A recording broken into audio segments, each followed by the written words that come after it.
Boa noite, sejam todos bem-vindos mais uma vez em nome de Jesus.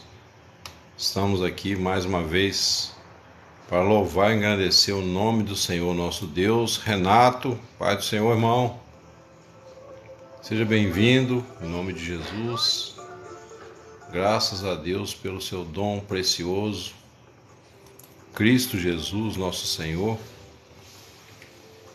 o nosso Rei, o amado de nossas almas, né? Aquele que nos redime do cativeiro da corrupção, aquele a quem confiamos constantemente as nossas vidas, as nossas almas. E nessa noite aí um estudo tremendo, continuando, né? Uma continuação do estudo que fizemos hoje cedo. Eu peço perdão aos irmãos por não ter conseguido fazer a live à tarde, mandei um recado lá no grupo.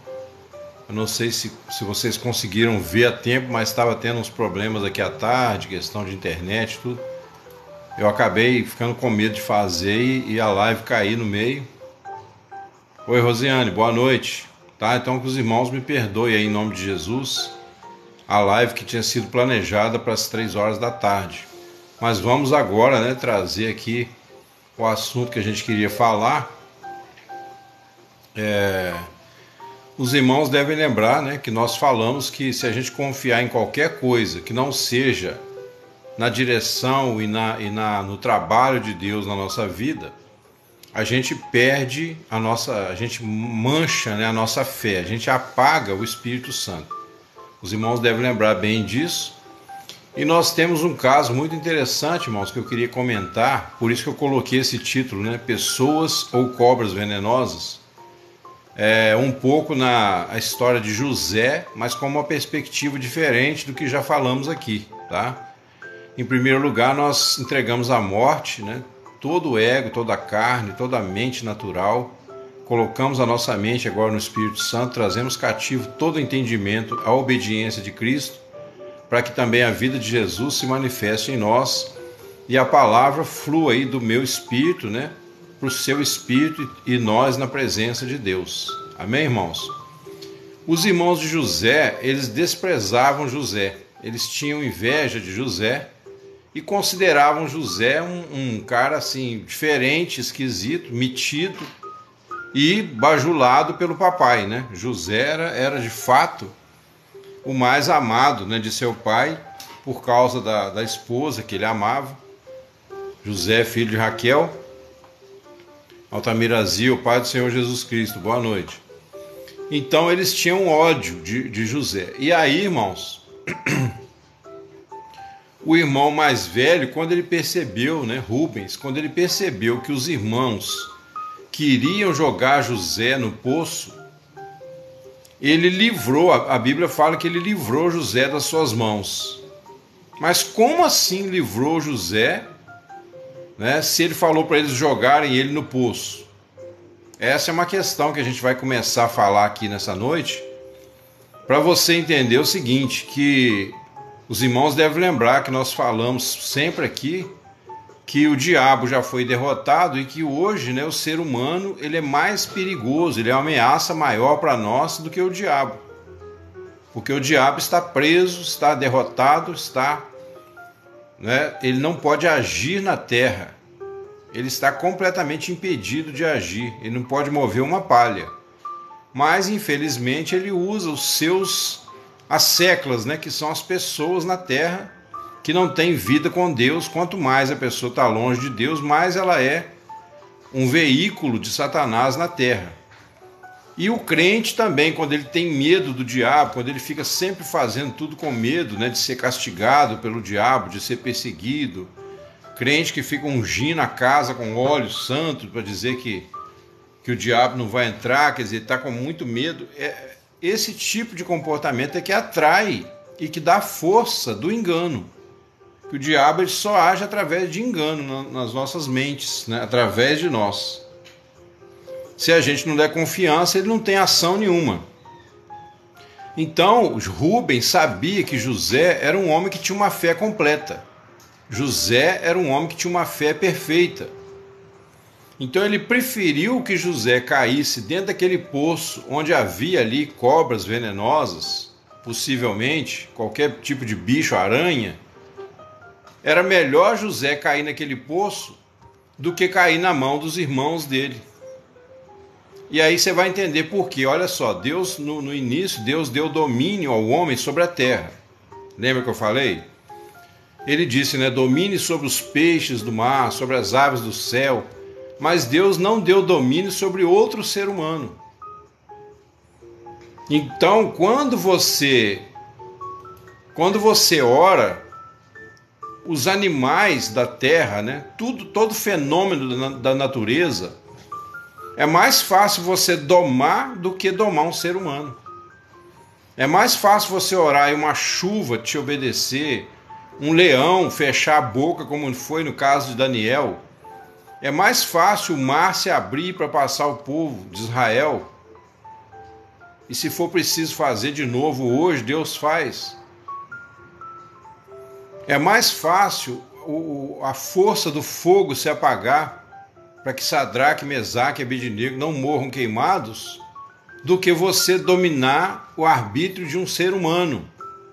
Por quê? Porque Deus te deu poder sobre a natureza, mas Ele não te deu poder sobre a alma de outra pessoa.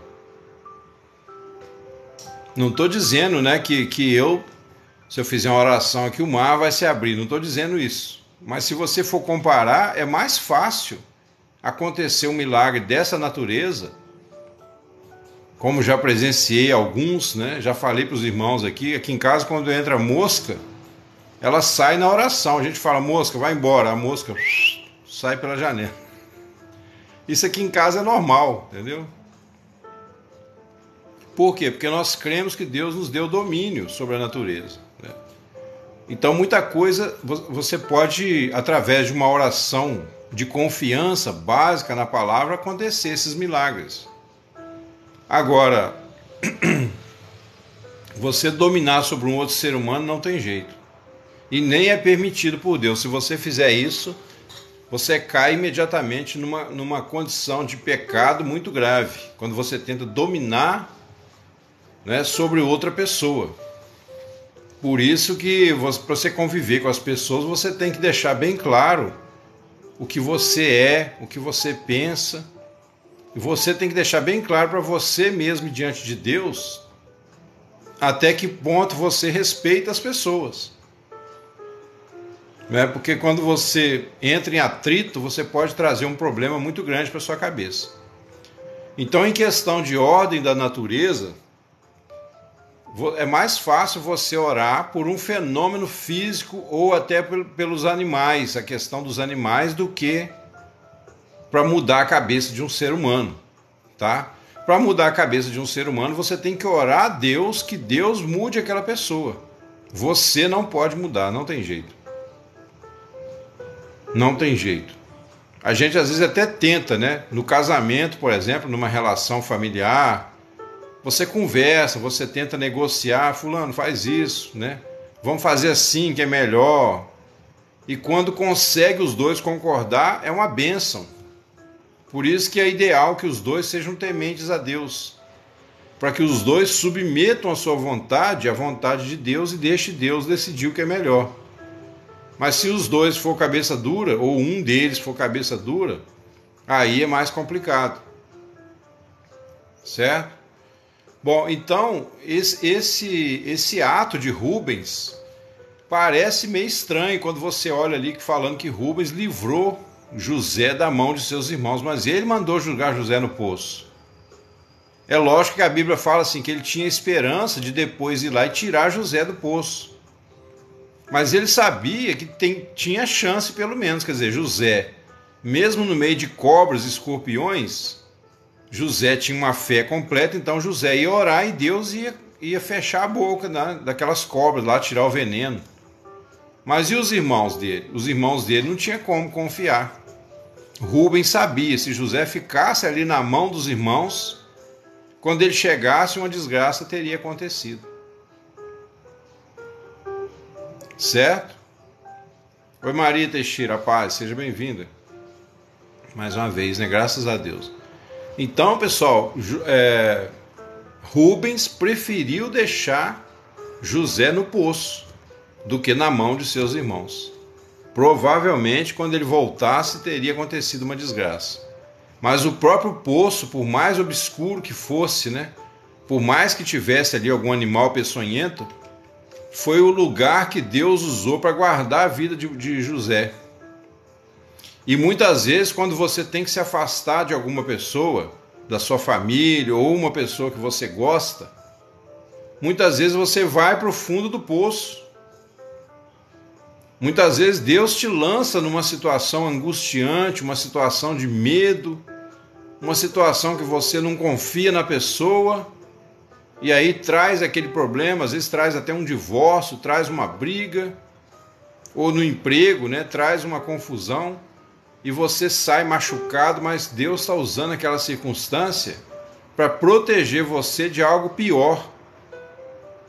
Por quê? Porque o que Deus faz é sempre o melhor, e todas as coisas cooperam para o bem daqueles que amam a Deus. Mas se você perder essa fé de vista, você vai começar a tentar ganhar na base da lábia, né? Na base do argumento. E quanto mais você debate na base do argumento, mais você sai da fé, mais você cai na carne, né? E aí depois peca, não sabe por quê. Porque se você cai na carne, você afasta o próprio Deus, o Espírito Santo não fala, né? Se você estiver agindo na carne, ele não vai falar, ele só vai falar se você entregar a ele toda a direção. Hoje lá na igreja aconteceu um milagre também, muito interessante, eu quero contar para os irmãos. Para mim é um milagre, e como eu já disse para vocês, não existe milagrinho e milagrão, né? Não existe graus de milagre. Qualquer milagre, por mais simples que seja, é um milagre. Porque milagres são fenômenos que Deus opera que a gente não consegue explicar pela ciência, né, dos homens. Então, eu cheguei na igreja e o nosso pastor lá, ele é uma bênção, mas tem hora que ele dá umas desafinadas, umas rateadas, tem hora que ele entra fora do tom, né? Só a graça de Deus. Mas amém, acontece, né? Ele quando ele pega, ele vai certinho. Mas às vezes acontece. Então, quando é uma música que a gente não ensaiou, por exemplo, eu até espero ele comece a cantar e eu vou catando ali no violão, acho o tom dele. E aí, geralmente dá certo. Mas aí, o que eu tenho feito? E eu fiz isso hoje, né? Oi, Maria Rita, boa noite, seja bem-vindo. O que eu fiz, pessoal? Na hora da oração no começo, eu sempre oro, né? E oro para que o Senhor dirija o louvor. Falei, Senhor, eu não confio. Apesar de eu ser um professor de música, né, formado, mas eu não confio no meu talento, eu não confio no meu ouvido para poder acompanhar, né, para poder fazer o louvor na igreja. Porque eu sei que é uma coisa espiritual. Então eu coloco de lado o meu intelecto, eu coloco de lado aquela preocupação, será que vai dar certo, será que não vai? E hoje aconteceu uma coisa muito interessante, irmãos. Nós acabamos de tocar um hino, o pastor puxou lá, eu acompanhei e caiu em mi bemol, né? Só para quem tem noção de música, mas não preocupa com isso não. Um tom assim mais enjoado para quem toca o violão, caiu em mi bemol e tal. Quando termina o louvor, a música, eu sempre faço ali uma firulazinha para fechar o hino e tal. Aí ele ora um pouquinho nesse meio tempo até entrar no outro hino seguinte. Só que ele não esperou eu terminar o acorde e foi cantar aquela música, Sei que foi pago um alto preço. Só que como a música que a gente tinha tocado antes era um tom maior e alto preço é um tom menor, ele começou a fazer uma voz em tom maior. Mas aí na mesma hora o Espírito Santo falou comigo assim, ele está fazendo a segunda voz. Aí eu achei o tom da primeira voz e toquei, fiz a melodia no violão na primeira voz e ele cantou na segunda voz o hino inteiro. Irmãos, ficou bonito o negócio, nem se a gente tivesse ensaiado não tinha dado tão certo. Se a gente tivesse ensaiado não tinha dado certo, porque ele, como ele não é músico assim, instrumental, ele não toca, ele não tem teoria musical, então ele vai só no ouvido, que ele acha, né? E tem hora que não dá muito certo. Então, se eu tivesse ensaiado com ele, não tinha saído desse jeito.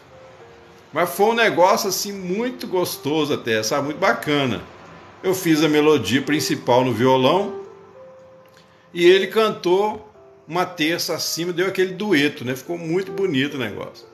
Então aquilo ali na hora eu falei assim, poxa, eu vou contar esse testemunho para os irmãos hoje na live, porque para muita gente não é nada, né? Tem gente que ignora o valor do milagre, tem gente que não vê a mão de Deus nas coisas. Mas eu tenho aprendido, irmãos, a ver a mão do Senhor em toda e qualquer circunstância. E parece, né, falando assim, quanto mais a gente se entrega ao Senhor, parece que a gente vai ficar preso, né? Dá a impressão que Deus vai fazer de você um fantoche. Mas não é, pessoal. Na verdade, é como se Deus colocasse você na carruagem dele e ele conduzisse a carruagem. E você fosse lá atrás, igual um rei, né, sentado, apreciando a paisagem. Agora, enquanto você quiser conduzir a carruagem, você não vai saber domar os cavalos de Deus, porque os cavalos de Deus são muito ligeiros. Então o que você faz? Deus não está te chamando para conduzir a carruagem, está te chamando para você entrar na carruagem e deixar que o Senhor vai te conduzir. Mas isso é o quê? É uma fé acima da razão, é você confiar totalmente no Senhor. E eu lembro que na hora, e depois eu vou contar um outro testemunho para vocês, tá? Estou só esperando Deus confirmar uma oração que eu fiz aqui numa situação que aconteceu aí. E depois eu vou contar para vocês. Só estou esperando confirmar para ver se... Não para mim, né? Eu creio que já aconteceu o milagre, mas confirmar para vocês, para eu poder contar direitinho. Veja bem, quando os filhos de Israel clamaram lá no Egito, o que aconteceu? Frente ao Mar Vermelho. O Senhor abriu o Mar Vermelho. Não tinha, irmãos, não tinha outra saída para o povo hebreu ali naquele momento. De um lado e de outro, montanha, floresta, sei lá o que. Senão eles tinham saído de lado, né? Eu acho que era montanha dos dois lados, porque ali era um deserto. Na frente, o Mar Vermelho. E atrás, o povo egípcio, com espadas, com carruagens e, pior do que tudo, com fúria, né? Com sangue nos olhos. Amém, Renata? É isso aí. Então eu tenho certeza que você tem testemunho para contar, né? Então os egípcios ali com sangue nos olhos, com sede de vingança, e o povo não tinha para onde sair. Aí você pode pensar assim, puxa vida, mas como é que Deus permite, né, chegar a esse ponto?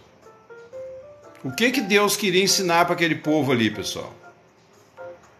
Primeira coisa, se ele tirou eles do Egito com uma promessa, ele era poderoso para cumprir, porque o mais difícil aparentemente já tinha sido feito.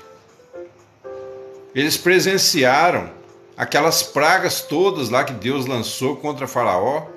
Inclusive nós mencionamos aqui quando fizemos o estudo, né, dessa passagem, que os 3 últimos milagres foram muito fortes, né? E tem a ver com as 3 áreas da tentação: a cobiça da carne, a cobiça dos olhos e a soberba da vida. Então eles deviam pelo menos usar a inteligência nesse sentido, né? Porque a inteligência ela pode bloquear a fé. Mas quando você usar a sua mente, o seu raciocínio, você tem que usar em cima das promessas, em cima da palavra de Deus. E aí você, depois que você creu, né, depois que você recebeu a palavra, aí na hora de tomar a decisão, na hora mesmo da luta, na hora da provação, você coloca a mente de lado, pessoal. A mente não é ferramenta para você usar na hora da guerra, não. A mente é para você usar antes, para você se preparar. Por exemplo, conta a história que os guerreiros antigamente que lutavam com espadas, né, com lanças, com flechas, eles se preparavam, eles tinham lá o campo de treinamento deles. Então ali eles, né, faziam aqueles movimentos repetidos da espada, pular no outro, rolar no chão, que às vezes saía uma luta corporal também, né? Então eles faziam todo tipo de experiência ali de luta, com escudo, sem escudo, com espada na mão, sem espada e tal. Mas quando chegava no momento da guerra, eles mesmos ensinavam assim, ó, na hora da guerra, você não pensa mais. Na hora da guerra não dá tempo de pensar. Na hora de uma luta real, se você for pensar, o inimigo já tacou a espada na sua barriga. Então naquela hora ali, vamos dizer assim, você tem que trabalhar no automático. Então para os povos que acreditavam em Deus, né, falou, naquele momento ali você entrega para Deus e cai dentro. Quer dizer, se você não treinou bem, talvez você não vai... Obrigado, Renato, por lembrar aí os irmãos. Agradeço, tá, irmãos? As curtidas, né? Ver se a live chega aí a mais pessoas, tem sido uma benção. Então, amados, você tinha que entregar ali completamente. Então, na questão da fé, é a mesma coisa. É a mesma coisa. O Senhor Jesus falou assim, ó: quando vos levarem perante os tribunais, não vos deis cuidado do que haveis de dizer.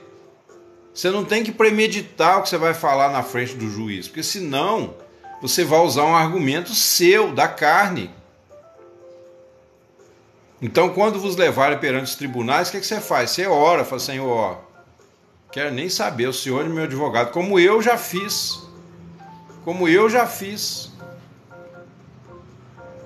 Eu já contei para os irmãos aqui uma experiência, né, de um camarada que argumentou que eu tinha dado bronca na filha dele, porque a menina dele tinha enfiado o dedo no olho da coleguinha.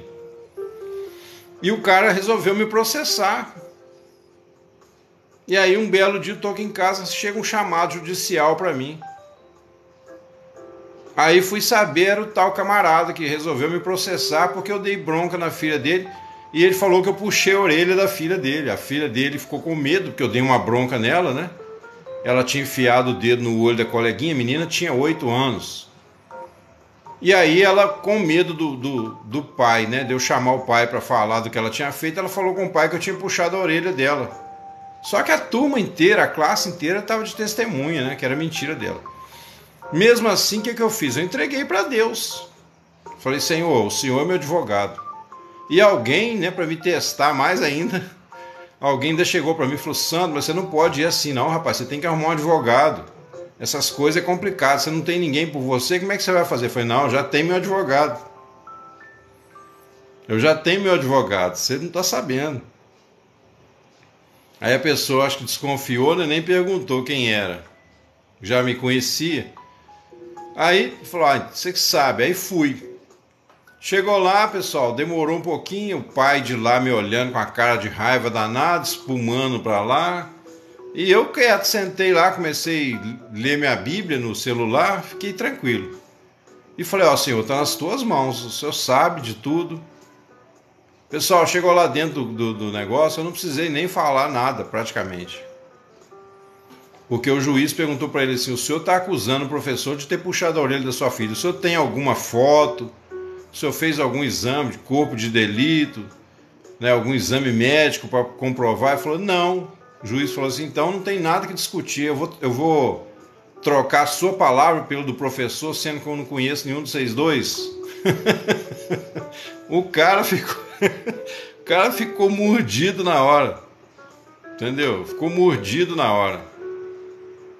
Aí saiu batendo o pé, ficou nervoso, o juiz falou assim, rapaz, que absurdo o cara fazer um negócio desse, né? Eu falei, pra senhor ver, né?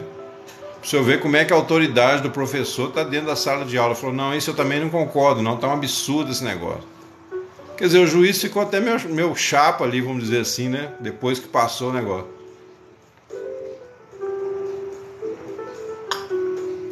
Então, pessoal, é confiar em Deus, entendeu? É tudo você tem que entregar na mão do Senhor. Você vê lá que quando nós falamos hoje, né, pela manhã, quando Josué estava sendo perseguido pelos seus inimigos, lá o que ele fez? Ele ordenou ao sol, detenha-te, né? E o sol parou. Por causa de um homem, mas por quê? Esse homem confiava totalmente em Deus. Esse homem, ele colocava, né, ele sabia que o Senhor tinha domínio, tinha dado domínio ao homem sobre a natureza. E esse homem sabia melhor ainda que Deus tinha um propósito ali para o povo de Israel. Então ele orou de acordo com a palavra. Ele orou de acordo com a vontade de Deus. E aí aconteceu o milagre. Você vê que, como eu já falei, né, as orações lá de Sadraque, Mesaque e Abednego apagaram a força do fogo. Quer dizer, o fogo foi feito para queimar, mas através da oração, Deus pode mudar qualquer fenômeno da natureza.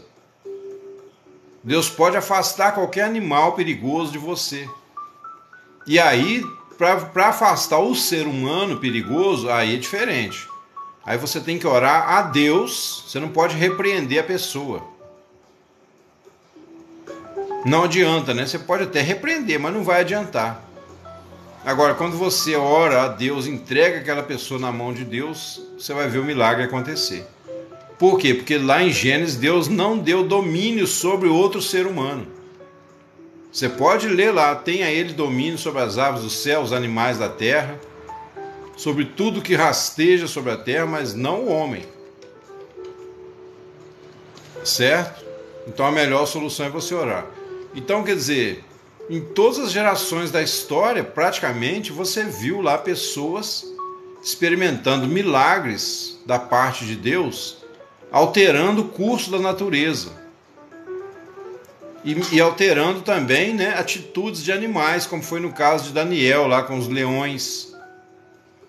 Né? O Senhor ali fechou a boca daqueles leões, e os leões eram colocados ali famintos. Quando alguém era castigado, eles colocavam aqueles leões ali famintos. Para quê? Para a pessoa ser devorada rapidamente, para não ter erro, né? No entanto, Daniel caiu lá dentro. Ele já caiu, eu creio, já tinha orado a noite inteira. Buscou o Senhor, falou: Senhor, eu estou com medo. Humanamente, o Senhor sabe que eu tenho medo. A minha carne, né? A minha carne tem medo de um leão. Mas a minha confiança, meus olhos estão postos em Ti, não no leão. Eu estou olhando nesse momento para o Senhor e não para o leão. Então seja feito o que o Senhor quiser. Minha vida está nas Tuas mãos. E aí ele experimentou o milagre. Certo? Então esse poder, pessoal, ele é uma condição que Deus já colocou na própria natureza. A natureza, ela é flexível. Você vê hoje a ciência falando aí, né, da questão dos átomos, a questão de partículas subatômicas. A ciência vai só cavando, fuçando. E quanto mais ela divide ali o átomo, os elétrons, cada vez ela acha um elemento menor, mas nunca chega no fim. Porque é um mistério. Vai ter um momento que a ciência não vai conseguir ir à frente. Por quê? Porque Deus não vai deixar o homem desvendar o universo através da ciência. Nunca.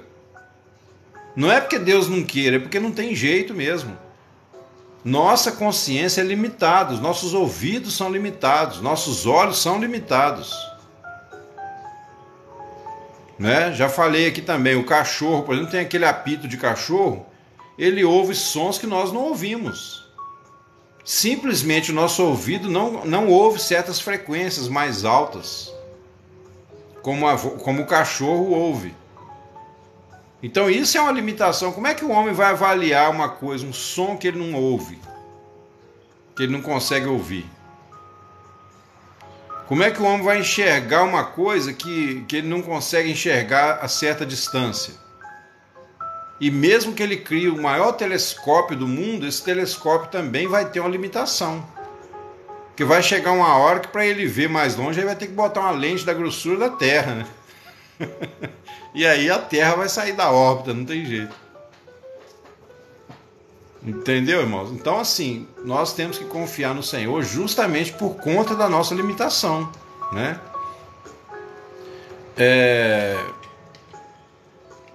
Como eu falei, né? Rubem, o irmão de José, ele sabia que José era um homem de fé. Agora, mesmo assim, tem uma outra questão que Rubem deve ter se perguntado, né? Veja bem, ele confiava que era melhor José cair dentro do poço e correr o risco de ter uma serpente lá dentro do que ficar na mão dos irmãos dele. Por quê? Porque o ser humano, quando ele resolve praticar o mal, ele é pior do que o diabo. Porque o diabo já está preso, derrotado, mas o ser humano, ele ainda tem poder de ação até o dia que ele vai para o inferno, né? O ímpio lá também não vai poder agir mais contra nós. Assim como Satanás não pode agir hoje contra o ser humano porque ele foi preso em prisões eternas. Certo? Ele só age através de engano. Assim também será o ímpio um dia. Um dia ele vai ser preso junto com o diabo e seus anjos e não vai poder mais atormentar as pessoas de paz, as pessoas de Deus, né? Agora, Rubem provavelmente perguntou assim, mas será que José, mesmo tendo essa fé toda, será que no final ele não vai implorar aos irmãos dele que tenham misericórdia dele? Será que na última hora ele não vai implorar pela vida dele, né? Vai pedir arrego, falar, gente, tem misericórdia, tem pena de mim? Mas José também não fez isso. Você não vê José ali reclamar. Você não vê José ali fazendo nenhum tipo de acordo com os irmãos dele. Então José foi provado nisso aí e a fé dele se provou completa. Você vê o apóstolo Paulo também lá na prisão de Filipos, né? Ele manifestou a fé completa, ele não pediu arrego. Foi preso, os pés amarrados no tronco, mas ali pela meia-noite Paulo e Silas louvavam a Deus. Tipo assim, essas cadeias podem segurar meus pés, mas não pode segurar minha boca e nem muito menos o meu coração. Né? Então, a fé completa, pessoal, se ela, por um lado, aumenta as chances da gente ser livre do perigo, então qualquer brecha na fé pode ser muito perigoso. Uma fé 99% pode no final se revelar fé nenhuma. Por quê? Porque se você deixar uma brecha na fé, ela pode colocar tudo a perder, e aí você mesmo depois vai perguntar, por que Deus não me ajudou? Então você não pode questionar a vontade de Deus. Na hora de manifestar a fé, você não pode questionar, você tem que entregar completamente ao Senhor. Correr o risco da morte, correr o risco de perder tudo, correr o risco de levar a pior. Mas se você correr esse risco por causa do Senhor, para ser fiel ao Senhor, aí você tem a possibilidade de ver o milagre. E se o milagre não aconteceu, é porque em alguma coisa sua fé falhou naquela situação. Não quer dizer que você perdeu, né, a salvação. Mas naquela situação você não foi vitorioso, vitoriosa, porque a sua fé falhou. Você não confiou totalmente. No final, às vezes você até confiou um tempo, mas depois você resolve negociar com a pessoa, você tentar dar um jeitinho para amenizar o negócio. Certo? Então, no final da história lá de José, você vai ver que foram os irmãos dele que pediram misericórdia para ele. Porque eles não eram da fé, os irmãos dele pediram arrego. Inclusive inventaram uma mentira, uma história, né? Ah, irmão, nosso pai, antes de morrer, perguntou, será que José vai perdoar os seus irmãos? Né? Diga para José que o pai dele humildemente pediu para ele perdoar vocês. Mentira. Jacó não falou nada disso. Mas eles usaram, né? Eles usaram o fato de que o pai deles não estaria ali para se defender e também o amor que José tinha pelo pai. Agora, José também não caiu nessa. José não perdoou eles por causa desse pedido. Na verdade, José nunca teve raiva deles. José nunca teve ódio deles como eles tiveram dele a vida toda. Então José falou, não, peraí, vocês não se preocupam com isso não. Deus me enviou para cá, não foi vocês. Vocês estão achando que foram vocês foram só o chicote na mão de Deus. Eu estava olhando para a mão que segura o chicote, não para o chicote. Lembra que falamos hoje de manhã? José não atribuiu aos irmãos dele, pessoal, o fato dele ter sido vendido para o Egito.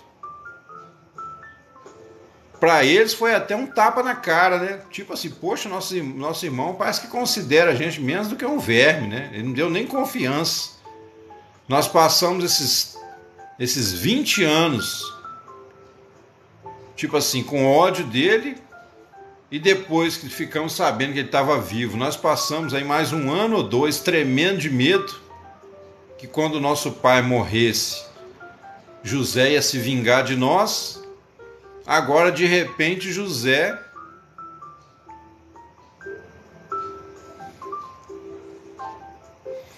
Ô Maria, então você vai parar de orar para libertar do cigarro. Você vai orar para Jesus encher o seu coração de alegria, de paz. Continua fumando. Esquenta a cabeça não. E pode colocar na minha conta. Se eu tiver errado, Deus possa cobrar de mim depois. Agora, você tem que fazer do jeito que eu estou te falando. Você vai orar para Deus te encher do Espírito Santo. Você vai buscar a palavra. Vai buscar o Senhor. Batiza lá, seja feliz. Esquece do cigarro. Não fica brigando com ele, não. Faz isso por 1 semana. Depois você volta aqui e me conta o que aconteceu. Mas você tem que esquecer mesmo. Na hora que der vontade de fumar, você fala: ó, Senhor, vou fumar um cigarrinho aqui. Você vai lá e fuma. Inclusive fala com o Senhor. Toda vez que você for fumar, você fala: Senhor, dá licença que eu vou fumar um cigarrinho aqui. Pode fazer isso e colocar na minha conta. Se eu tiver errado, né, o Senhor cobre de mim.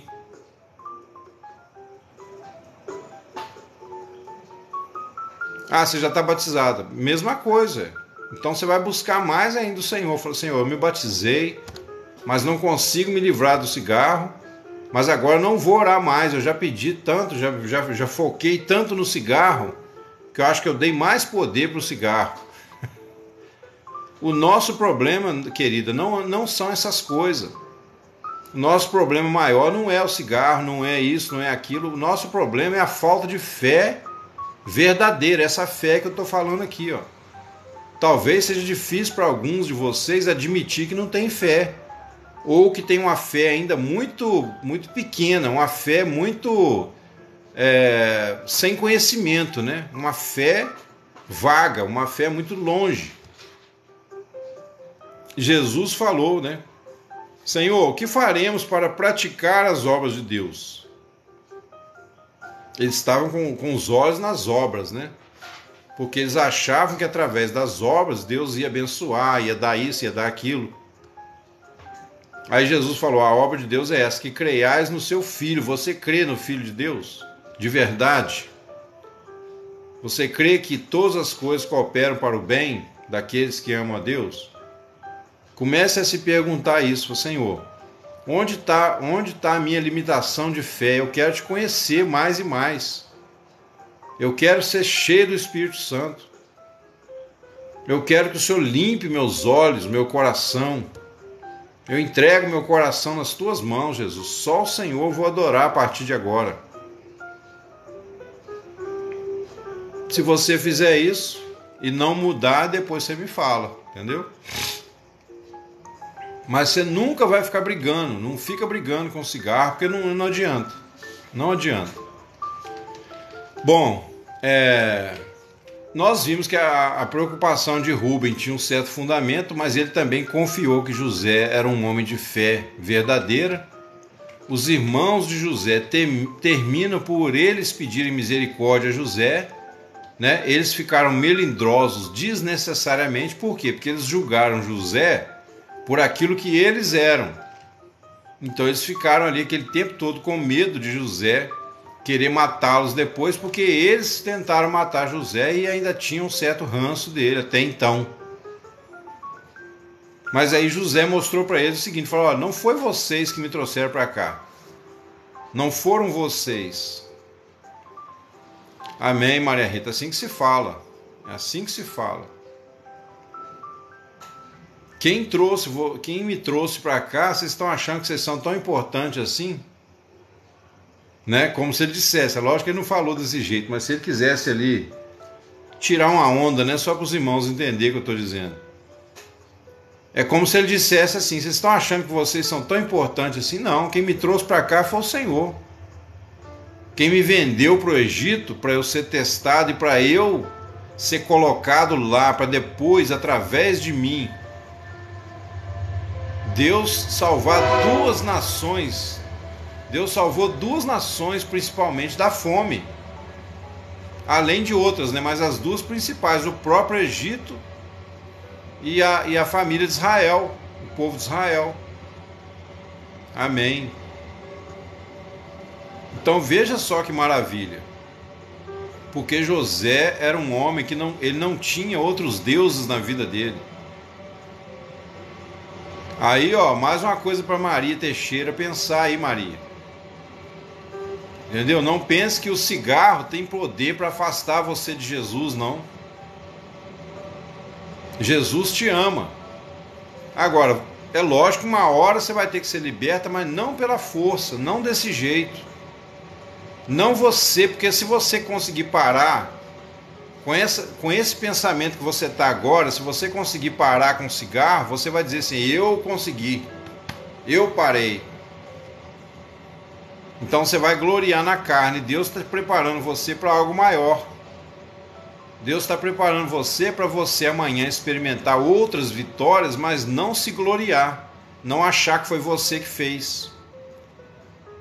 Então ele está usando uma coisa bobinha, né? Aparentemente bobinha, o cigarro, que é uma coisa externa, mas ele está trabalhando no seu coração para te preparar um princípio espiritual, para você entender que amanhã a vitória que você tiver sobre outras coisas, você não vai se gloriar.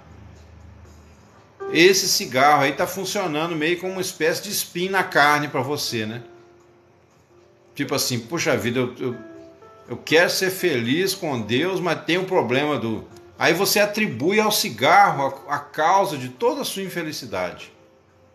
E na verdade, o seu ego, tá? Sem querer te ofender, mas falando a verdade, o seu ego pode estar fazendo você focar no cigarro como uma forma de esconder um problema maior.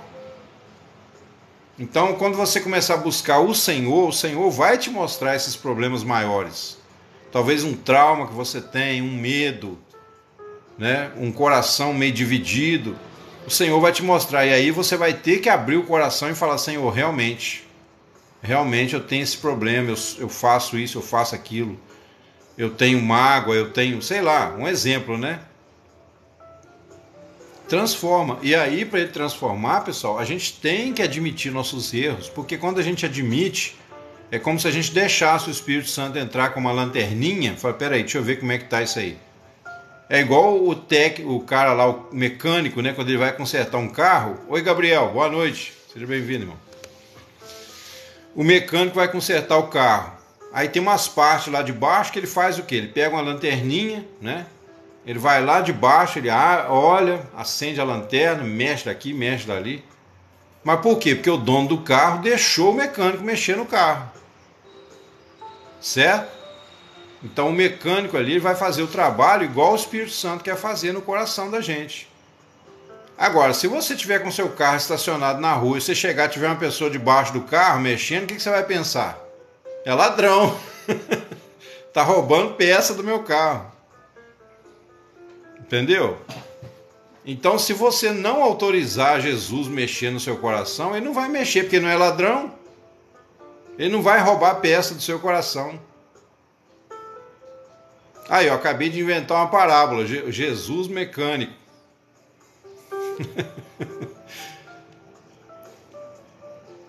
Entendeu? Ele vai mexer só se você autorizar. E se você falar: não põe a mão aí, ele não vai pôr, né? Pelo contrário, você tem que pedir a ele: Senhor, pode olhar, Senhor, pode entrar que a casa é sua, pode examinar tudo.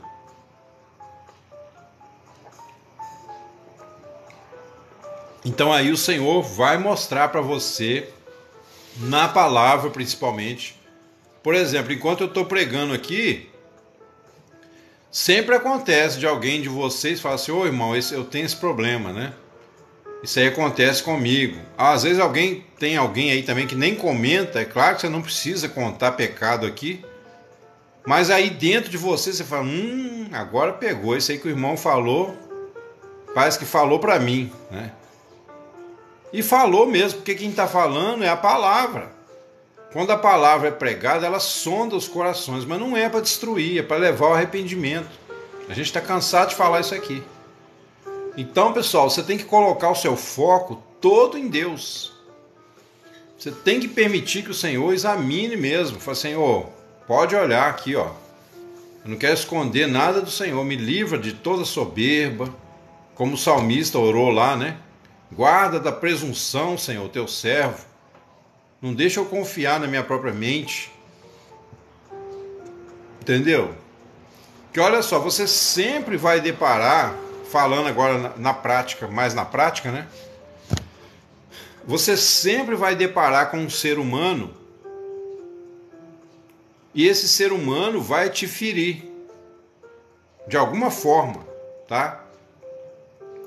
Por exemplo, você está indo com o seu carro, fazendo uma viagem ou indo para o trabalho, aí o policial te para, né? Apita lá, você parou, aí você fala, puxa vida, né? Se você começar a reclamar que droga, eu atrasado para ir trabalhar, ou então eu doido para chegar na praia, o policial me para. Se você no seu coração murmurou, o que acontece? O policial já vai parecer para você que ele é mais severo. É ou não é? Então vamos pensar duas possibilidades principais. Na primeira você murmura, né? Na hora que ele deu voz para você parar, você murmura. Você fala, ih, já vem esse policial, vai me atrasar, puxa vida, vai pedir documento. Aí você bate até aquele medo, né? Será que eu não estou com o documento do carro? Será que eu não estou com identidade? Se eu não tiver, vai ter que ir em casa buscar, uma confusão danada. Aí você fica bravo, né, dentro de você. Aí o policial chega, e aí você, oi policial, né? Aí você tem que você já começa a ter que fingir. Fazer uma cara agradável, né? Você não vai fazer cara feia pro policial. Então você já dá aquele risinho amarelo. Policial que já está acostumado a conviver com caras de todo tipo, ele já vai saber que você está olhando para ele com cara feia, fingindo que está dando um sorrisinho. Ele já vai saber de tudo. Mas ele, como policial, né, ele está cansado, ele tem que fazer o trabalho, ele não vai nem dar muita confiança. Mas inconscientemente, ele já vai pensar assim, eu vou dar uma dor nesse cara. Entendeu? Mas vamos pensar outra possibilidade. Se a polícia te parou e você fala assim, ah, Senhor, eu não entendo o que o Senhor está fazendo, mas amém, se o Senhor mandou a polícia me parar, seja feita a vontade do Senhor. Você fica tranquilo, o policial, você chega, né, o policial chega, você fala assim, pois não, senhor policial. Ah, eu quero ver os documentos. Ah, pois não, tá aqui. Tá. Aí você mostra. Rapidinho o cara vai te liberar. E se você não der aquele sorrisinho falso, amarelo para ele, você não precisa nem expressar nada. Você não precisa fazer nem cara de raiva, nem cara de riso. Você simplesmente age naturalmente. Você fala, tá aqui o documento. Ele vai olhar, tá liberado. Pronto, acabou o problema. Agora é lógico, se você tiver com culpa no cartório, se você estiver levando droga dentro do carro, aí tem que ter medo mesmo. Mas aí é a pessoa que já está corrompida. Nós não estamos falando nesse caso, né? Nós estamos falando do cidadão normal, que muitas vezes a gente fica chateado porque a gente acha que a coisa fugiu do nosso controle. E de fato Deus permitiu fugir do controle mesmo. Sabe você lá, vamos supor que você está indo lá. Você está indo lá com seu carro e a polícia te para. E aí você, de repente, naquela que você parou, você escuta um estrondo lá na frente. Aí você olha e vê que deu uma batida lá. 3, 4 carros lá, veio um louco com um caminhão, passou por cima de todo mundo. Se o policial não tivesse te parado, você estaria lá na frente naquele acidente. Você ia ficar chateado de Deus ter te parado? Aí muda tudo, né? Entendeu? Aí muda tudo. Então como a gente não consegue prever todo o desfecho, né, da nossa história, onde Deus quer nos levar, toda vez que a gente tenta controlar, a gente está tentando desviar do que Deus planejou para nós. É como se o pecado fosse assim, Deus te deu um papel num filme e você chega na hora de fazer a cena, você quer inventar outra coisa. Aí o diretor vai falar, não, peraí, volta lá, você não fez o que eu pedi para você fazer. Não, mas assim é melhor, porque Não, você não fez o que eu pedi para você fazer. O diretor do filme sou eu. Você está sendo pago para obedecer. Então o pecado é isso. O pecado é você desviar o que Deus já tinha planejado. A partir do momento que Deus te comprou com o sangue de Jesus, você é dele, você não é seu mais. Ou você está pensando, ah não, Senhor, a única coisa que eu quero do Senhor é que o Senhor me leve para o céu, o resto deixa comigo. Infelizmente, meu querido, minha querida, não é assim que funciona. Se você tem esse pensamento, já era, perdeu. Como diz os jovens, perdeu o playboy, né? Quando outra pessoa nos magoa, nós devemos nos concentrar em Deus e não na pessoa que está nos magoando, porque ela é um instrumento de Deus. Ela é um instrumento de Deus. Você pode conversar sim, tem hora que você tem que argumentar, mas cuidado, né? Cuidado para você não dar para a pessoa, você não fazer com a pessoa algo muito pessoal da sua parte, você julgar uma raiva, um negócio em cima dela, que vá, né, fazer essa pessoa se levantar contra você. Quanto mais você se lembrar que é o Senhor que colocou aquela pessoa ali na sua frente, naquela situação, naquele problema que eu falei da polícia te cercar lá na rua, quanto mais você se lembrar do Senhor, mais fácil você ter vitória.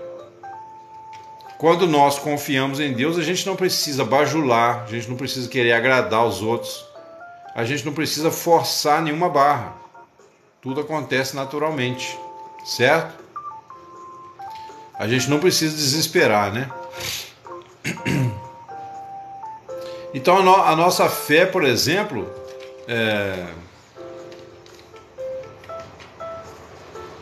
toda situação ruim que acontece, pessoal, a gente deve buscar tirar dali uma lição. Isso também faz parte da fé completa. Tipo assim, na hora aconteceu o negócio, uma situação inesperada, você tem que ligar o clique de entregar ao Senhor. Fala, Senhor, abaixo o meu intelecto, é a hora da guerra, né? Então o Senhor vai na frente, desbaratando os meus inimigos. O Senhor vai na frente, desfazendo os caminhos tortuosos. E ali pronto, você entrega a Deus. Agora, depois que passou a experiência, se você foi bem sucedido ou não, aí você deve fazer uma avaliação à luz da palavra. Uma receitinha básica é você perguntar o que Jesus teria feito ali no seu lugar. E se você conhece a palavra, você vai ter pelo menos uma boa ideia do que Jesus poderia ter feito no seu lugar.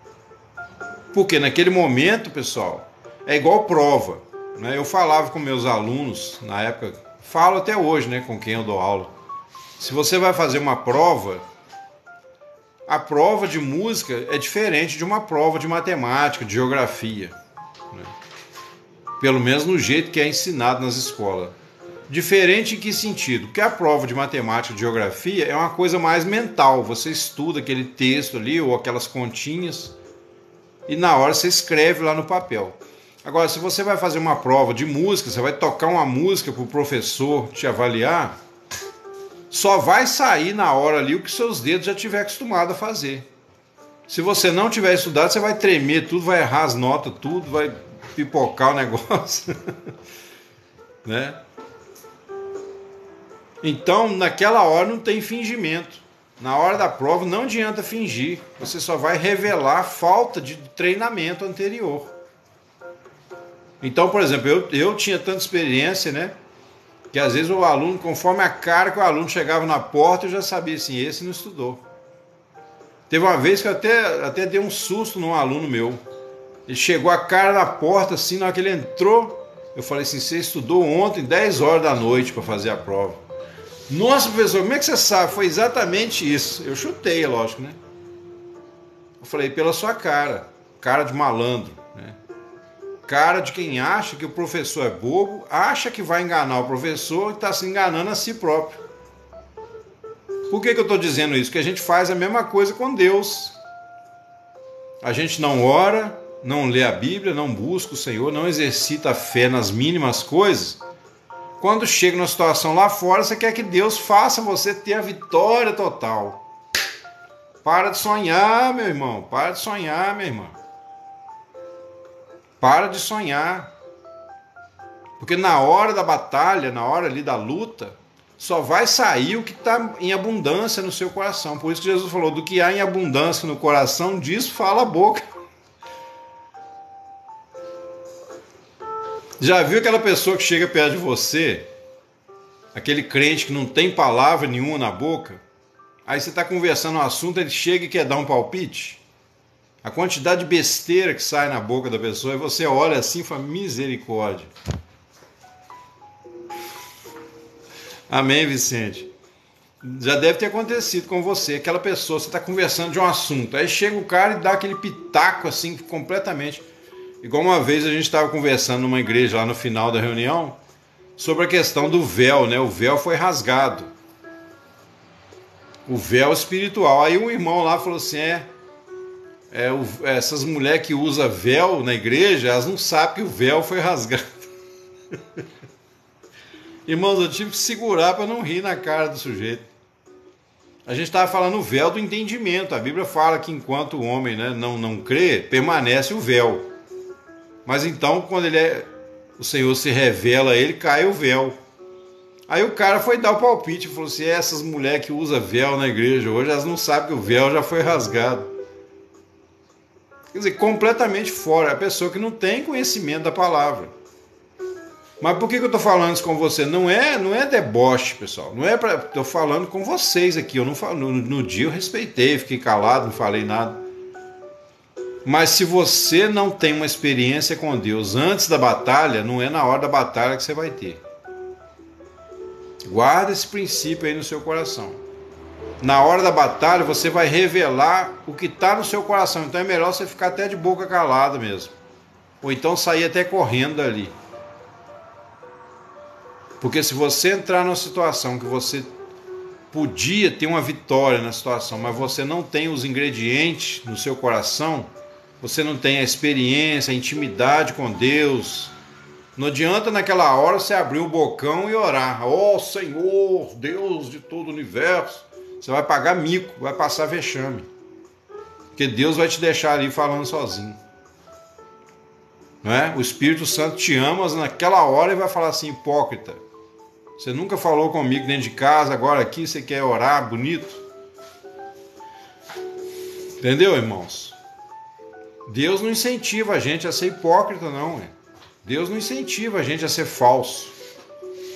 Então, na hora da batalha, igual eu falei, para você cumprir essas coisas que a gente tem falado aqui, para você colocar a sua mente no Espírito, para você confiar totalmente quando te jogarem na cova dos leões, você tem que estar em constante comunhão com Deus. Daniel tinha comunhão com Deus, por isso que ele teve aquele milagre.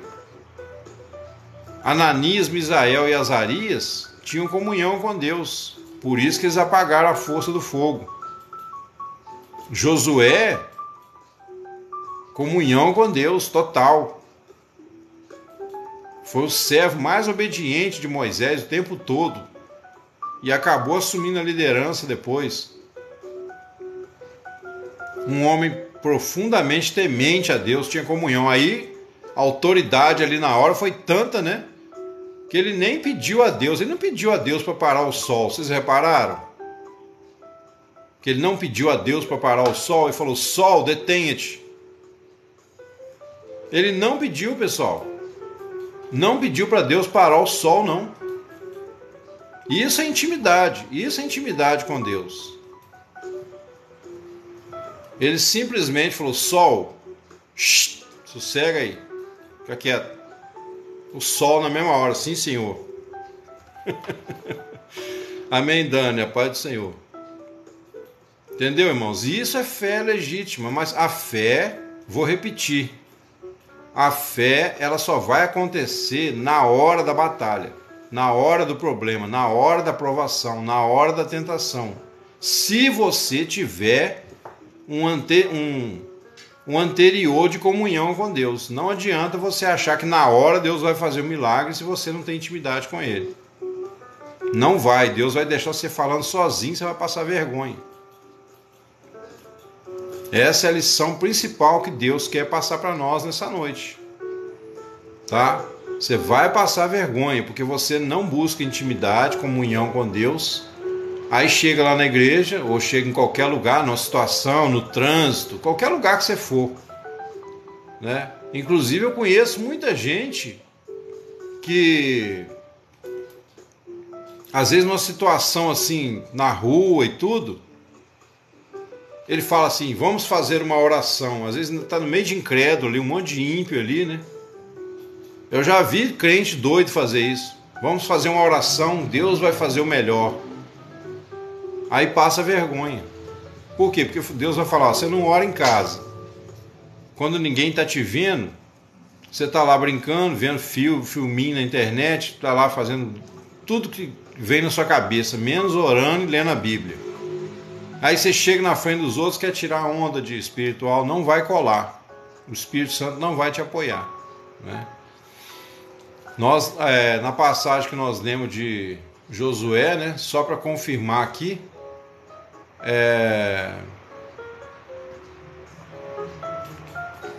Josué falou ao Senhor no dia que o Senhor deu os amorreus na mão de Israel.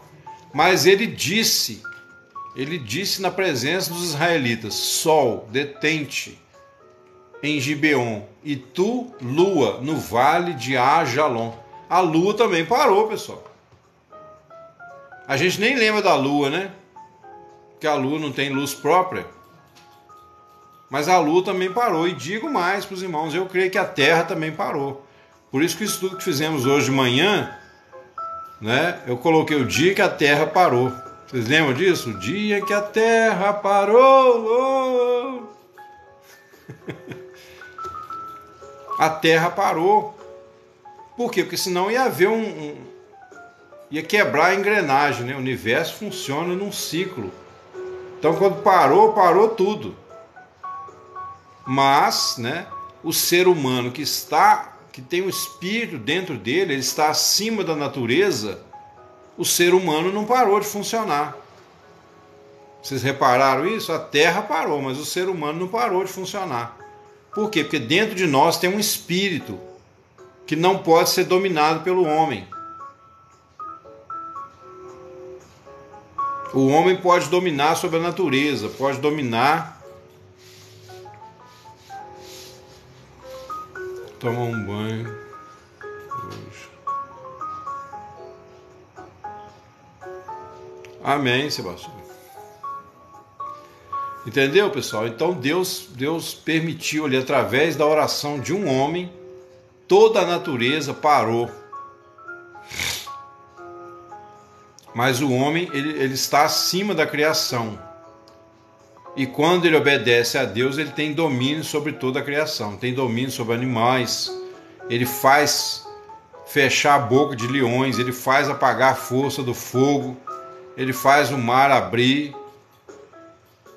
Ele faz a estéreo dar a luz, né? Eu já contei para os irmãos testemunho aqui. A gente orar e a pessoa que era estéreo passar a ter filhos. Por quê? Porque isso aí são milagres que Deus já colocou na natureza. A natureza já tem como se fosse essa carta na manga, porque Deus age independente da natureza.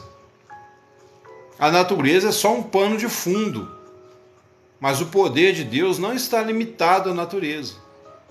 E Ele deu parte desse poder para o homem. O homem tem parte desse poder de ter domínio sobre fenômenos da natureza mesmo. Quantas vezes já orei, chuva parou, nuvem me acompanhou na estrada. Já contei para os irmãos aqui alguma coisa, né? Eu creio que vocês também têm experiência para contar. Por quê? Porque Deus nos deu esse domínio, não é nenhuma aberração, não. Faz parte, né? Certo? Bom, como eu falei para os irmãos, né? Se Deus está no controle de tudo, irmãos, e quando nós fracassamos? Aí eu vou falar uma coisa aqui que talvez vai chocar alguém aí. Quando nós fracassamos, é lógico que você tem que entender o que eu vou falar, né, pessoal? Pelo amor de Deus. Quando nós fracassamos numa missão qualquer, numa situação, um evento que acontece na rua, em casa, com a família, aquele fracasso, depois que você caiu nele, depois que você errou, você tem que pensar assim: era a vontade do Senhor. Aí você fala: nossa, irmão, mas então era a vontade do Senhor que eu pecasse? Não, não é isso. Mas depois que aconteceu, ficou registrado, de certa forma, né? Na memória de Deus, vamos dizer assim, ficou registrado. Você errou. Amém, amém, Vicente.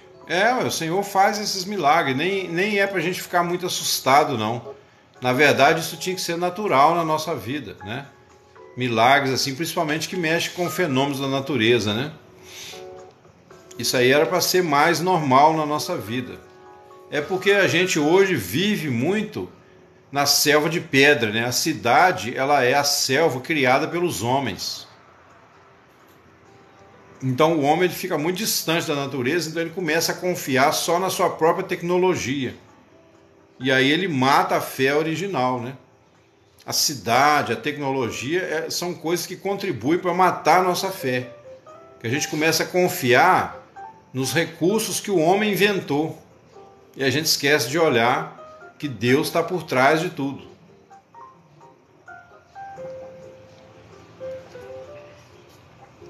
Entendeu? Mas vamos voltar aqui que eu quero fechar essa noite com esse ponto. Irmão, mas e quando eu fracassei? Né? Deus mandou uma situação, por exemplo, veio um vizinho bater na minha porta para reclamar que o meu som tá alto. Se eu tiver um pouquinho de humildade, eu nem preciso ter tanta fé, né? É só falar: ô, senhor, me desculpe, né? Vou abaixar aqui, pode ficar tranquilo que eu vou evitar. Pronto, resolveu. Mas aí o vizinho é meio nervoso e já chega falando bravo. Você não quer levar desaforo, você começa a ficar bravo também. E aí, vamos supor que o vizinho, né, xingou você e até te ameaçou. Falou: você não passa mais na minha frente não, senão vai dar ruim para nós. Aí pronto, olha a encrenca que você arrumou. Então vamos supor que você fracassou naquela situação. Aí depois, se você analisar o seu coração à luz da palavra, você vai ver que aquilo ali tinha que ter acontecido com você. Para quê? Para abater a sua soberba. É alguma soberba, alguma coisa que estava no seu coração que tinha que ser abatido. Irmão, mas então agora, a partir de agora eu vou pecar, depois que pecar, aí eu vou falar: tinha que ter acontecido. Não, aí se você fizer assim com essa intenção, você já está enganando a si próprio. Não estou falando disso. Antes de pecar é que você tem que vigiar. Você não quer pecar? Então você tem que orar e buscar a Deus antes. Igual eu falei, você tem que buscar a Deus antes da prova.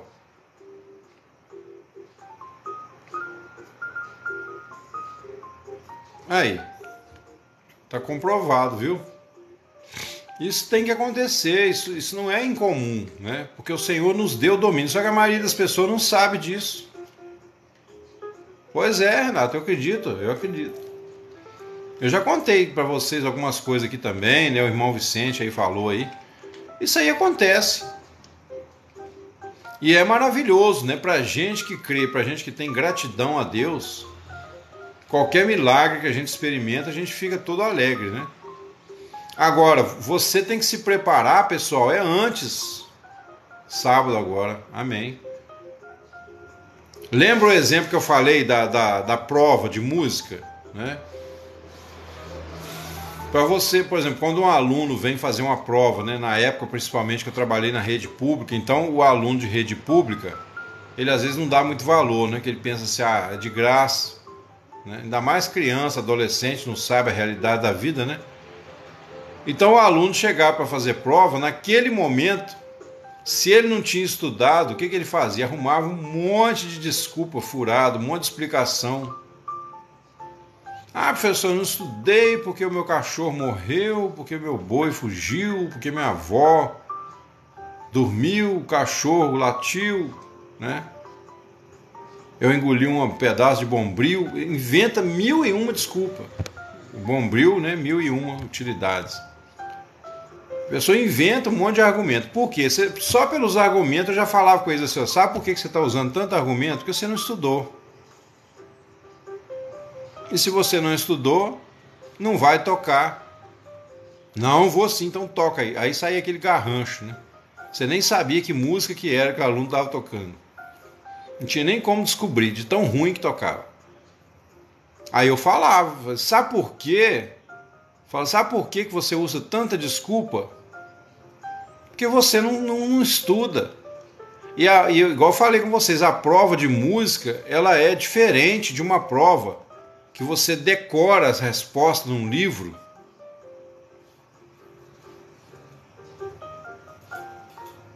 Amém, Renato. Amém. Glória a Deus. Fico feliz. É isso aí. Então é diferente, né? Porque, tipo assim, se você vai fazer uma prova de matemática, por exemplo, você aprende a fazer as continhas, é uma coisa mais na mente, né? Chega na hora da prova, você raciocina ali, escreve, você pode demorar meia hora, 1 hora para fazer a prova, dentro do limite, né? Mas a prova de música, você vai tocar uma música, a música tem que sair ali no tempo real, no ritmo, as notinhas, tudo direitinho. Então não tem como enganar, não tem como colar, entendeu?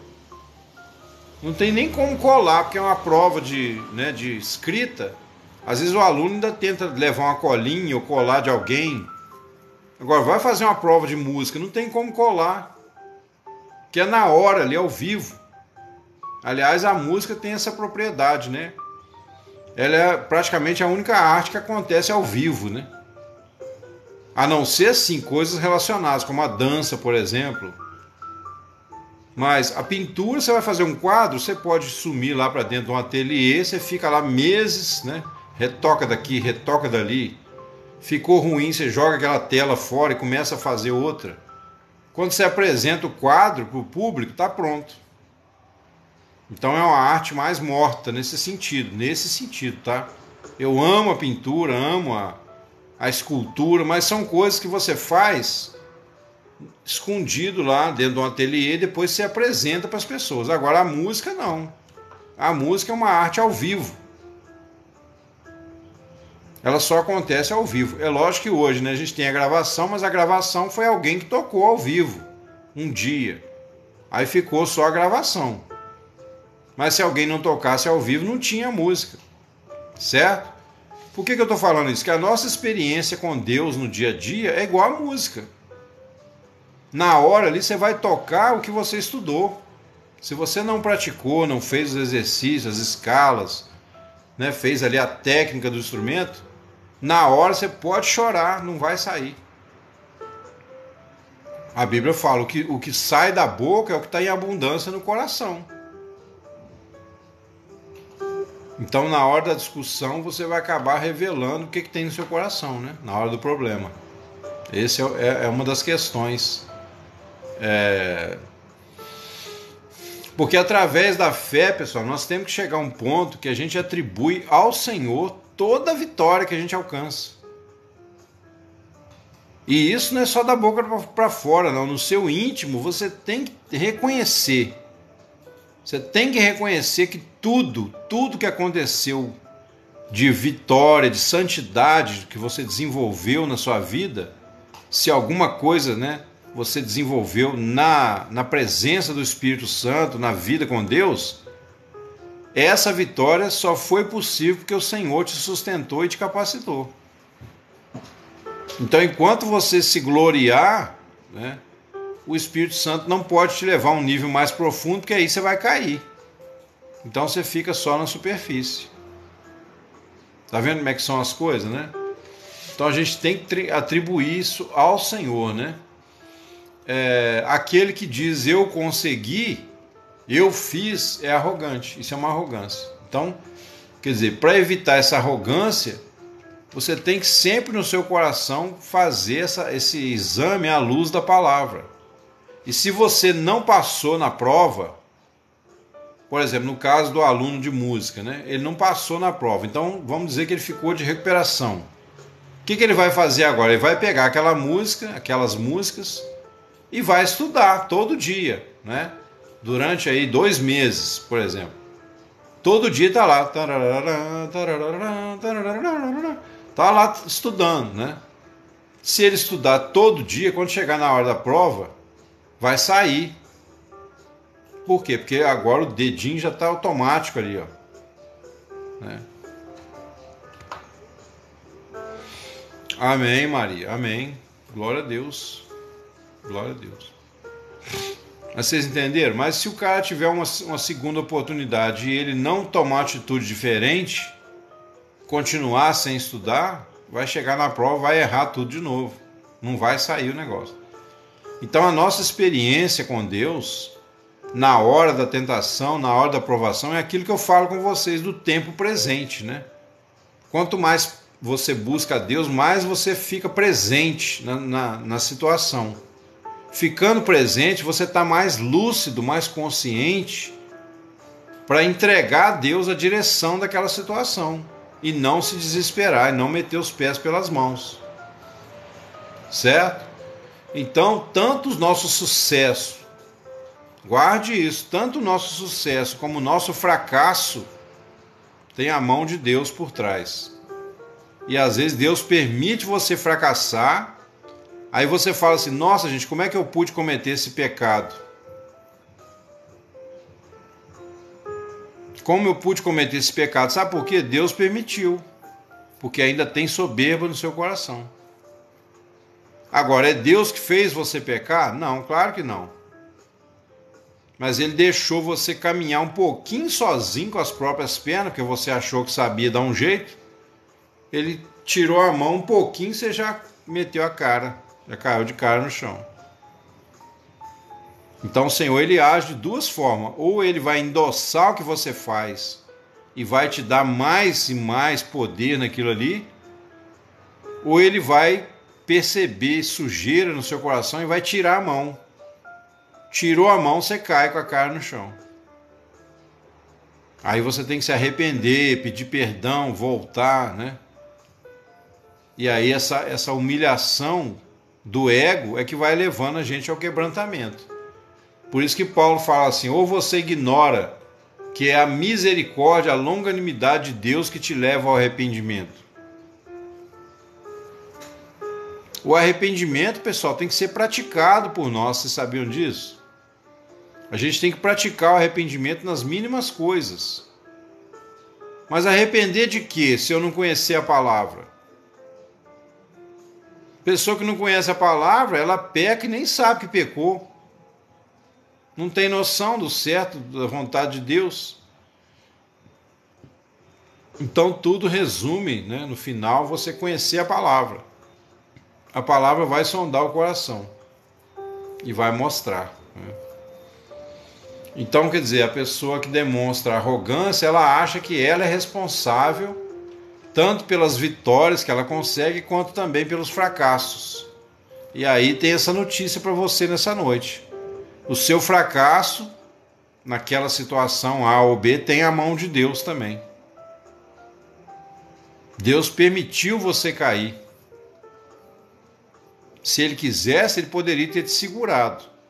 Mas Ele sabe o que estava no seu coração. E Ele sabia que se Ele impedisse, você cairia num problema maior ainda. Depois. Então Ele vai dosando, né? Igual o pai, mas a mãe, quando ensina a criança a andar, tem hora que você tem que deixar o seu filho cair, não tem?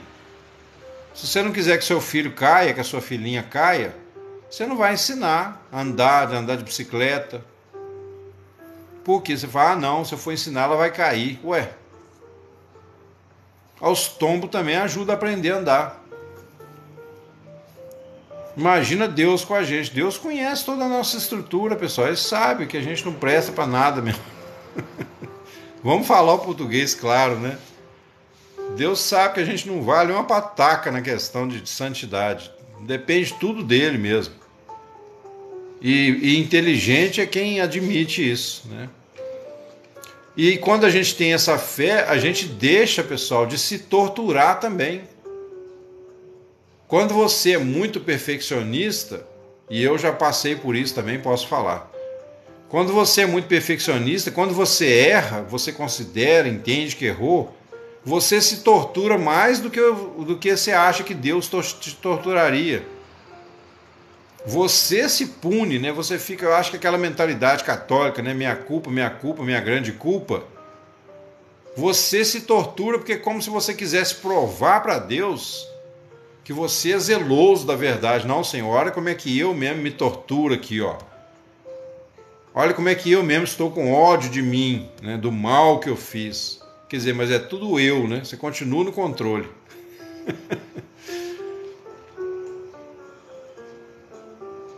Então, quando você tem um coração mais humilde, você entende também. Errou, não é que você vai se conformar com o erro, aí é perigoso. Você vai fazer de tudo, você vai treinar, né? Em casa, você vai treinar o violão. Ou seja, em casa, você vai treinar a sua fé. Você vai orar, ler a palavra, pedir a Deus que sonde o seu coração, para na hora da luta lá você não cair. Para Deus ter limpado o seu coração antes da soberba, da presunção. Aí se Deus vê que você está fazendo a lição de casa, na hora lá Ele vai te livrar. Mas se Ele vê que você está andando na soberba, né, que você ignora a verdade, às vezes você pousa de espiritual para todo mundo, mas ignora os momentos com Deus, a palavra.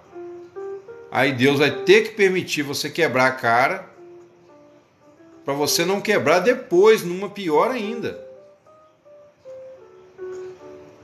A hora que vier uma prova maior, você não se arrebentar. Né? E aí você não consegue se libertar de pequenos pecados, porque tem a mão de Deus também. O pecado ele vai ser usado para te corrigir, para te deixar meio para baixo mesmo, para você rever seus valores. Então Deus permite, não é Deus que faz você pecar. Ele simplesmente não te ajuda naquela situação.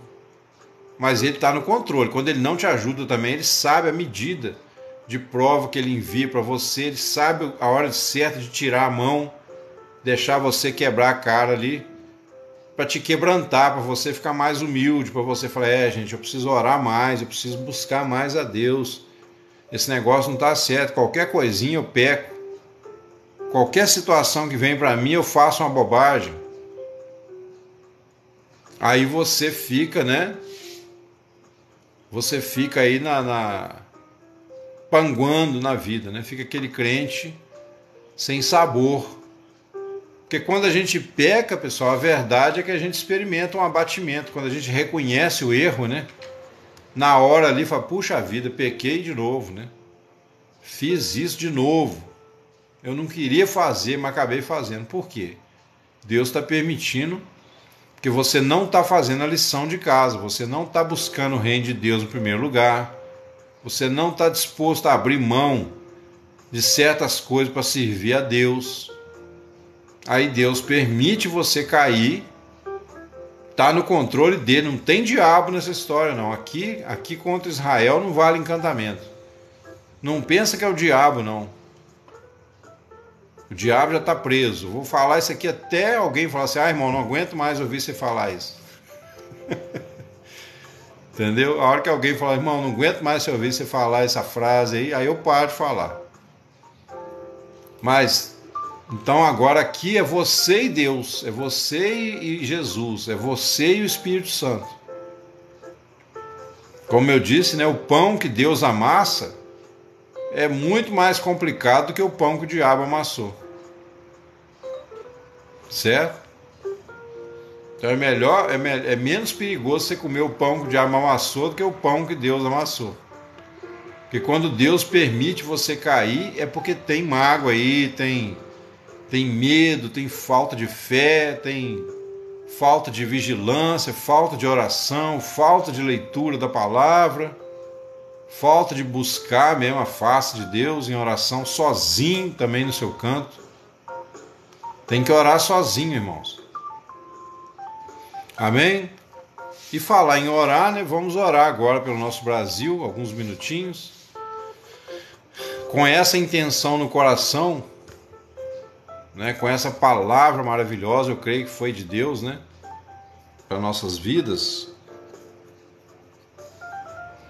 Nós pedimos ao Senhor, em nome de Jesus, meu Pai, que o Senhor, como temos falado aqui, nos dê essa oportunidade, meu Deus, de aprender a adorar o Senhor sem ser debaixo de uma correção extrema, sem ser debaixo de um tacão, né, socialista, comunista, que nós possamos antes, né, junto com nossos filhos, nossos entes queridos, ter uma oportunidade de conhecer melhor o Senhor e de fazer um firme propósito, meu Pai, de obedecer o Senhor daqui para frente o máximo que a gente puder, colocar a prioridade da nossa vida, obedecer, não pecar contra o Senhor, mas buscar colocar o Senhor diante dos nossos olhos diariamente.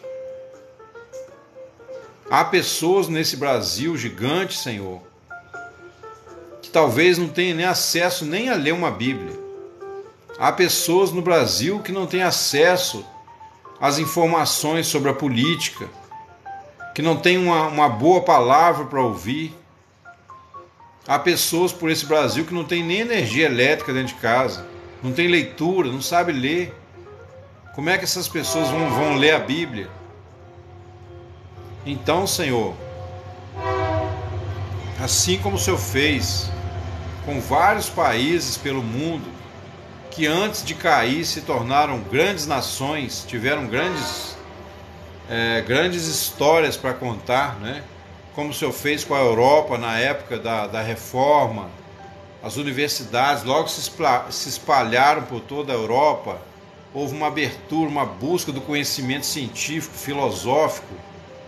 Quer dizer, pelo menos o Senhor deu a esses homens a liberdade não só de escolher a tua palavra, mas inclusive de escolher ficar contra ela. O Senhor é tão glorioso que o Senhor permitiu que uma legião de filósofos se levantassem, porque esses homens, meu Pai, eles viraram as costas para o Senhor conscientemente. Eles deixaram de adorar o Senhor e adoraram a sua própria mente, se tornaram intelectuais, voltados apenas para o conhecimento científico, filosófico, matemático, mas esqueceram do Senhor. Enquanto isso, no nosso Brasil, um povo escravo, sofrido durante centenas de anos. Então nós cremos, meu Pai, e pedimos ao Senhor, conforme a tua misericórdia, que o Senhor nos dê essa oportunidade também. Que o Senhor nos dê a oportunidade de sermos uma nação que vai influenciar o mundo, que vai alimentar o mundo.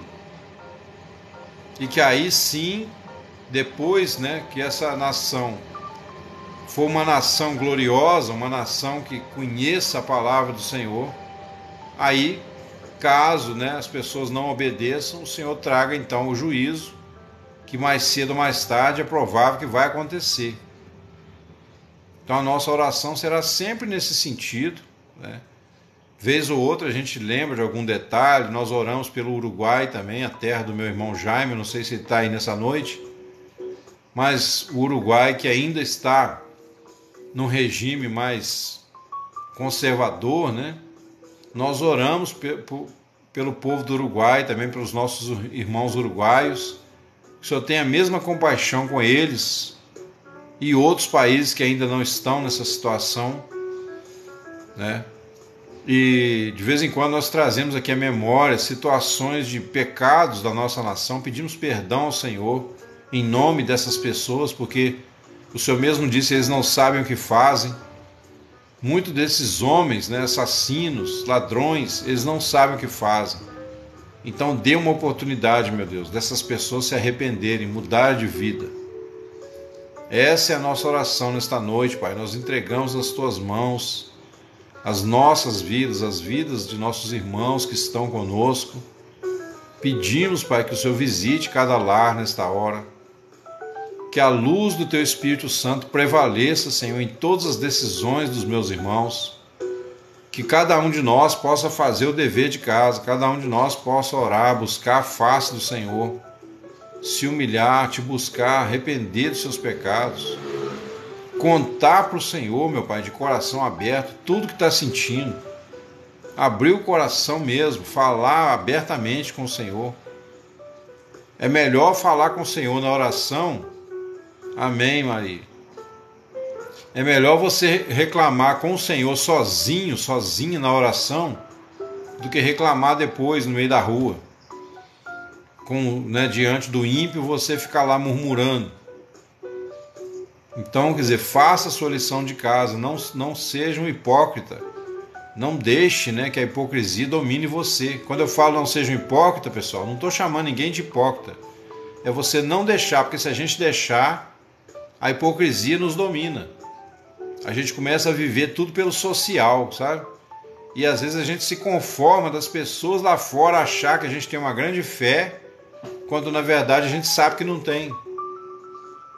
Então, para resolver isso, a gente tem que buscar o Senhor, fazer o nosso serviço de casa, entrar no nosso quarto. Por isso que Jesus falou, quando você entra no seu quarto e ora ao seu Pai que vê em secreto, Ele te recompensará publicamente. Olha aí. Aí você vê que tudo faz sentido. Sim, Vicente, exatamente. Mas você está entendendo, O bom testemunho, ele só vai acontecer se você fizer a lição de casa. Nós, se nós fizermos a lição de casa. Antes de acontecer o bom testemunho lá fora, a gente tem que limpar o nosso coração diante de Deus. Porque senão, a gente não consegue chegar lá fora e dar o bom testemunho se a gente não tiver arrumado a nossa casa, o nosso coração diante de Deus, Então é isso que nós temos que fazer. Deus falou poderosamente, eu creio que, até para mim que fiz o estudo, para apresentar para os irmãos, eu também fui tocado aqui com a maneira como Deus às vezes fala, A gente acaba aprendendo um pouco mais. Então, pessoal, foi uma bênção, Creio que fomos abençoados. Amanhã, se Deus quiser, estaremos juntos novamente. É possível que eu abra uma live cedinho, tá? Mas eu não posso garantir para os irmãos, que tem hora que não dá, para garantir. Porque, igual eu falei, esse horário cedo, que amanhã já é segunda-feira, volta às aulas, Essa semana meu menino mais novo estava em casa, então foi mais fácil. Mas quando voltando às aulas, ele tem que sair, então 6 e pouco eu estou meio corrido aqui com ele, pai. Mas aí vamos tentar fazer uma live amanhã cedo e eu vou mandar mensagem no grupo lá, tá bom?